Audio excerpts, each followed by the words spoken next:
Shocking ప్రకటన చేశారు. తన భర్త పారుపల్లి కశ్యప్ తో విడిపోతున్నట్లు సంచలన ప్రకటన చేసింది. సైనా ఇన్‌స్టాగ్రామ్ లో ఒక చిన్న ప్రకటన విడుదల చేసింది. దాదాపు 7 సంవత్సరాల వివాహ బంధానికి సైనా కశ్యప్ ముగింపు పలికారు. 7 ఏళ్ల వివాహ బంధానికి 20 ఏళ్ల స్నేహానికి ముగింపు పలుకుతున్నట్లు తెలిపారు. ఎంతో ఆలోచించి చర్చించిన తర్వాత తామిద్దరం విడిపోవాలని నిర్ణయించుకున్నట్లు తెలిపారు. పరస్పర అవగాహనతో సహృద్భావ వాతావరణంలో విడాకులు తీసుకుంటున్నామని చెప్పారు.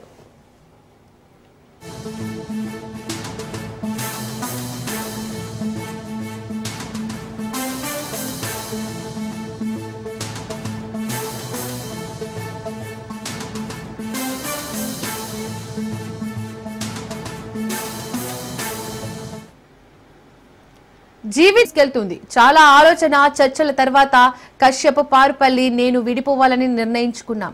మేము మా శాంతి, ఎదుగుదల, స్వస్థతను ఎంచుకున్నాం. కశ్యప్తో నాకు ఎన్నో తీపి గుర్తులు ఉన్నాయి. ఇకపై మిత్రులుగా ఉంటాం. మా నిర్ణయాన్ని అందరూ స్వాగతిస్తారని, ప్రైవసీని గౌరవిస్తారని ఆశిస్తున్నామని ఇన్స్టాలో పోస్ట్ చేశారు.